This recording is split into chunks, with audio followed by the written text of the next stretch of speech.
There's a paycheck that was never paid. Not once. Not for 100 years.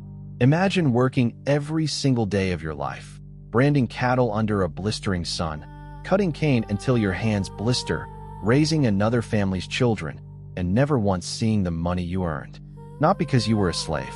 The law called you protected. That's the word they used. Protected. Picture the heat, the dust, a full day of cattle work under a sun that doesn't quit.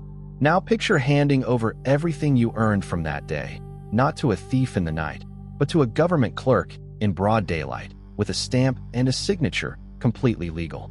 But protection meant something else entirely. It meant the government took your wage before it ever touched your hand.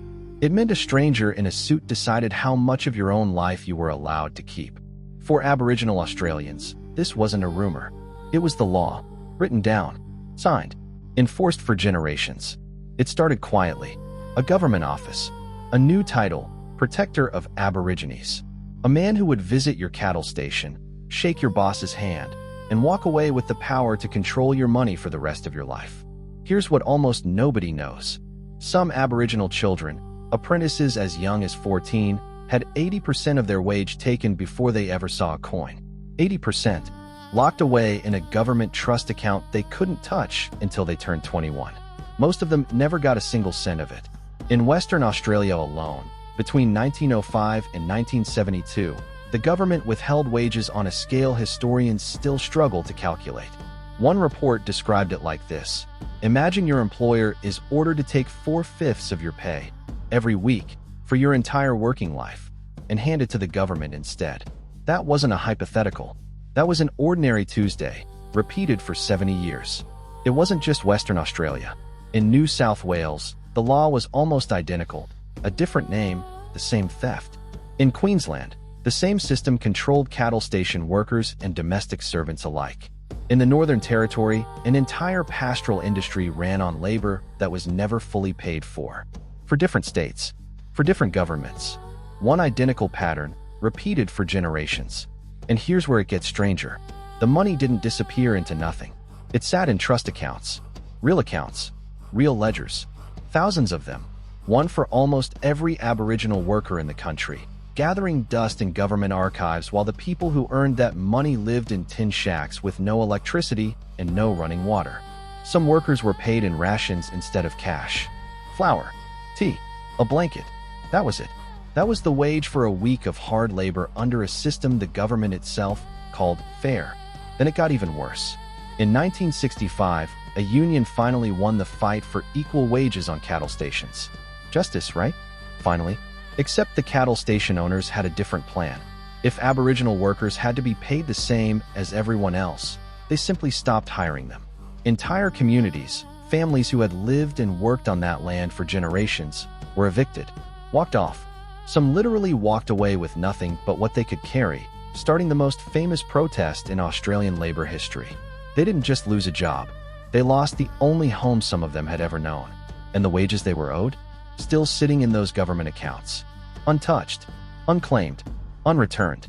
Decades passed. The trust boards were shut down. The files were boxed up and forgotten. Until journalists and historians started asking an uncomfortable question in the 2000s. Where did all that money actually go? What they found should shock you. Some state governments admitted, on the record, that they knew the system was illegal while it was happening. They knew workers were being underpaid below the legal minimum, and they did nothing. So compensation schemes were finally set up. Decades too late. And what they offered will make your blood boil. Queensland offered between $2,000 and $4,000 for a lifetime of stolen labor. And if you accepted it, you had to sign away your legal right to ever ask for more, ever again. New South Wales tried to do better. In 2004, the government issued a formal apology and set up a repayment scheme. By 2009, the maximum payout was raised to $11,000. $11,000 for money that, with decades of missed interest, should have been worth many times more. For some families, it was the first dollar the government had ever returned. For others, it arrived after the person who earned it had already died. Some elderly survivors refused out of pure disgust. Others simply missed the deadline. Many had already passed away, waiting. Thousands of eligible descendants never even knew a claim existed. No widespread campaign told them. No letter arrived at their door. The system that stole the wages in silence let the repayment happen in silence too. There's one case that says everything you need to know about how broken this system really was.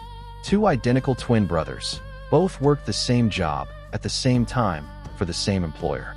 One received a payout for his stolen wages. His own twin brother received nothing. Same work, same theft, different outcome. Nobody could explain why. That's not bureaucracy. That's a coin flip deciding who gets justice and who gets ignored. Even today, descendants are still finding things their grandparents never told them about. An old passbook tucked in a drawer, faded numbers handwritten next to a name, the only proof that someone, somewhere, owes them a debt that was never paid. Historians estimate the total value of wages stolen from Aboriginal Australians could run into the hundreds of millions of dollars. Money that was never invested in those communities, never passed down to children, never given the chance to build a future. Generational wealth wasn't just delayed. It was deliberately, legally, taken by the same government that called itself their protector. And here's the part that should really unsettle you. This is an ancient history. The last trust accounts in some states weren't closed until the 1970s. There are people alive right now, grandparents, great-grandparents, who lived through every single year of this and are still waiting for an apology that actually means something. So ask yourself this. If a government can quietly steal 100 years of wages from an entire population, write protection on the paperwork, and get away with offering pennies on the dollar decades later, what does that tell you about how easily history gets buried? It tells you something simple. History only stays buried as long as people stay silent about it, and that silence has already lasted long enough. This is exactly why stories like this disappear. They're inconvenient. They don't fit the version of history most people were taught in school. But silence is exactly what let this go on for 100 years in the first place. So here's what I need you to do right now. If this made your stomach turn, and it should have, type the word wages in the comments below. Let's see how many people actually finish this video and refuse to look away. Share this with someone who has never heard this story. Not because it's entertainment, because every share is one more person who can't pretend this didn't happen. If your family has ever talked about land, missions, or stations passed down through generations, you need to hear what comes next in this series, because this story isn't finished. Because silence is exactly how they got away with it for 100 years. Don't let them get away with it for one more day.